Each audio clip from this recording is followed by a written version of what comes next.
আমি কিন্তু ওনাকে খুবই ভালো একজন নেতা মনে করি, কিন্তু অনেকে দুষ্টুমি করে বলে, আবার রিয়েলিটি দেখে সাংবাদিক ইলিয়াস থেকে শুরু করে অনেকে বলেন বিকাশ গ্রুপেরা।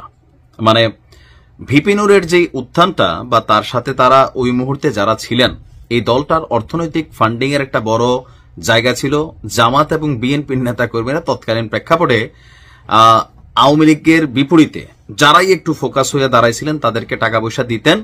তো ওইখান থেকে আসলে বিকাশ গ্রুপ বা বিকাশ পলিটিক্স গ্রুপ এরকম নাম পড়ছে, বাট দলের কিন্তু একটা নাম আছে গণ অধিকার পরিষদ। এখন যেই অভিযোগ রাশেদ করেছেন ডক্টর ইউনূসকে নিয়ে, এটা তো ভাই আসলে মানুষকে চিন্তার বিষয় নিয়ে গেছে যে ভাবা যায় শেখ হাসিনার পরামর্শে ডক্টর ইউনূস দেশ চালাচ্ছেন, এটা ওনার মনে হয়েছে।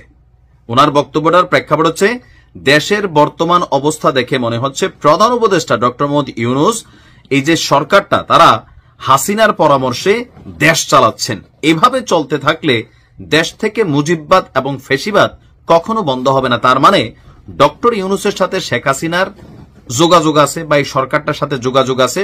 এখন এই যে তথ্য তিনি একটা বললেন না, মুখ আছে প্লাস্টিকের মুখ, যা খুশি বললাম, বিষয়টা কি তাই? মানে এই যে রাজনৈতিক জায়গা থেকে এরশাদ সাহেবের পরে জাতীয় পার্টির পরে অনেকে বলে যে জাতীয় পার্টির জায়গাটা এই গণ অধিকার পরিষদ আর নুরু ভাই এবং ওনার আশেপাশে যারা আছেন তারা নাকি রাখবেন। আমার অবশ্যই এটা বিশ্বাস হয় না, কারণ তারা অনেকে বিভিন্ন ব্যবসা বাণিজ্যে আপাতত ব্যস্ত হয়েছেন। এখন কেন তিনি হঠাৎ করে এই কথাটা বললেন? ঝিনাইদহ শহরের একটা রেস্টুরেন্টে আলোচনা সভায় তিনি এই কথাটা বলছেন। রাশেদ বলছেন যে খুনি হাসিনা, ওবায়দুল কাদের এবং শামীম ওসমানদের দেশে ফিরিয়ে এনে ফাঁসির দড়িতে ঝোলাতে হবে। এইরকম ডায়লগ মারলে পাবলিক খায়, কিন্তু বাস্তবতা হইল মানে ওবায়দুল কাদের, খুনি হাসিনা, শামীম ওসমান তো দূরের কথা, আওয়ামী লীগের একজন চামুন্ডা যিনি এই মুহূর্তে ভারতে অবস্থান করছেন, তাকেও বর্তমান সরকার ফিরিয়ে আনতে পারবে? আওয়ামী লীগ কয়জনকে ফিরিয়ে আনতে পারছে বা কোন কোন দেশ থেকে ফিরিয়ে আনছে?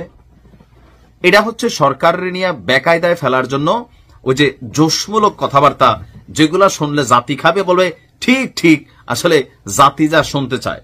তার বক্তব্য এনসিপি সরকারের পৃষ্ঠপোষকতা পাচ্ছে, এটা সত্য, এটা তার কথা নয়। কেন বাবা, আপনি কি দেখেন না? বলতেছে এমনকি টিআইবি সহ প্রধান তাদের কিংস পার্টি বলে আখ্যা দিয়েছেন। এনসিপি সমর্থিত দুই উপদেষ্টা পদ নিয়ে তাদের মতন করে দেশ চালাচ্ছেন। প্রত্যেক উপদেষ্টা দুর্নীতি করছেন।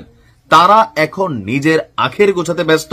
ডিসি নিয়োগ থেকে শুরু করে সবকিছুতেই দুর্নীতির ছোঁয়া লেগে আছে। এই অভিযোগের অনেকটা আবার সত্য। তবে শেখ হাসিনার পরামর্শে ডক্টর ইউনূস বা তার সরকার দেশ চালাচ্ছেন, এটা পুরোপুরি ডাহা একটা মিথ্যা কথা।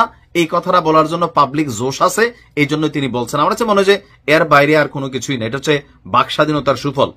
তিনি বলছেন 16 বছর বিএনপি জামায়াতের তকমা গায়ে লাগানো আমলারা এখন আবার নির্যাতিত ও পদবঞ্চিত আপনার করছেন।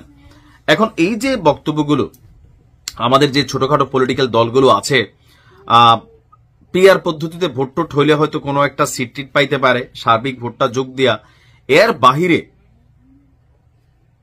যেই সরকারি থাকেন, দেখেন সরকারের সমালোচনা করা এক জিনিস, কিন্তু এত বড় একটা কলঙ্ক দেওয়া অন্তত ডক্টর ইউনূসের গায়ে, এটা কি এক জিনিস হইল?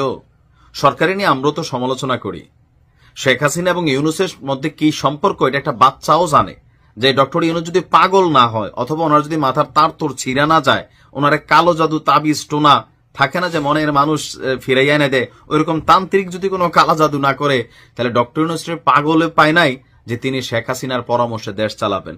আসলে মুখ আছে একটা কথা বইলা দিলাম, বিষয়টা কিন্তু তাই, কিন্তু এগুলোতে মানুষের কাছে পজিটিভ নেগেটিভ একটা তো থাকে। আর তিনি যেহেতু দাবি করছেন, তো তার কাছে এটার প্রমাণ কি যে শেখ হাসিনার সাথে ইউনূস সরকারের যোগাযোগ হচ্ছে?